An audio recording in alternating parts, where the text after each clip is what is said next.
earth and ocean were probably peopled with vegetable productions long before the existence of animals, and many families of these animals long before other families of them, shall we conjecture that one and the same kind of living filaments is and has been the cause of all organic life?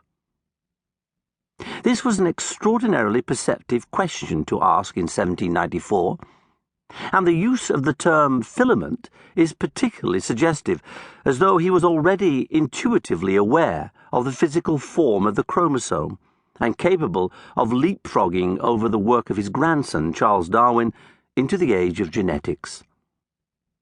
Erasmus Darwin was an extraordinary polymath, an instinctive inventor of mechanical gadgets, and a man who had theories and ideas about everything.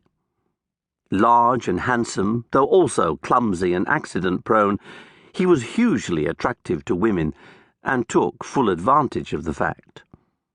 2 of his illegitimate children, both clever girls, he set up in a school, and then wrote them a treatise, A Plan for the Conduct of Female Education in Boarding Schools, 1797, which is full of sound advice, valid today. He was accused of skepticism in his talk, which was jocose, cynical, and rough, but he wrote, Dull atheist, could a giddy dance of atoms lawless hurled construct so wonderful, so nice, so harmonized a world? Twice married, he had 3 sons by his first wife. The eldest became a brilliant medical student at Edinburgh, but died from an infection received while dissecting. The second was a flourishing solicitor, but committed suicide. The third also went to Edinburgh, qualified as a doctor, and practiced at Shrewsbury, becoming in due course one of the wealthiest general practitioners in England, a man famous in learned circles and a Fellow of the Royal Society. He was also the father of Charles Darwin.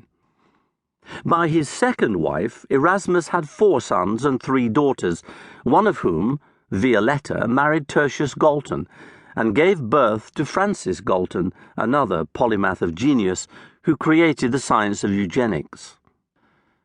Whether Erasmus's doctor son, father of Charles, was a genius is a matter of opinion, but he was certainly remarkable.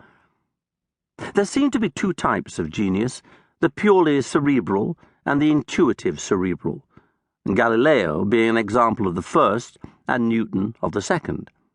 In his superb essay on Newton, J.M. Keynes, another genius, pointed out that Newton always took a major step forward by an intuitive leap, but then held his discovery tightly by his strong intellectual muscle power until in due course, satisfied by its veracity, he proceeded to prove it by reason.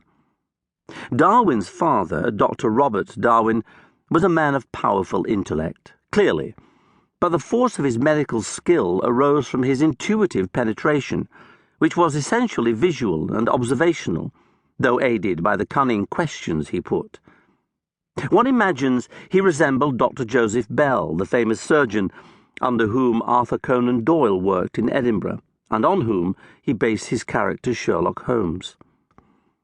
In his autobiographical writings, Charles Darwin gives a striking portrait of his father, dwelling lingeringly, even a little enviously, on his intuitive gifts. Robert Darwin was an immensely hard worker, labouring long hours in his surgery and on his rounds, but he didn't seek greatly to enlarge his professional knowledge. His genius lay in immediate, physical contact with the patient, on first diagnosis, on visits, and at every point in the course of the condition. He looked into and through his patients, and seems to have inspired in them, almost without exception, a confidence in his capacity to cure them that was nearly miraculous. He was huge, 6'2", and correspondingly big in bone and brawn. The largest man I ever saw, wrote his son. But his voice was high-pitched. Robert Darwin initially disliked medicine intensely, and told his son he would never have practiced it if he could have got an income any other way. But after completing his studies at Leiden,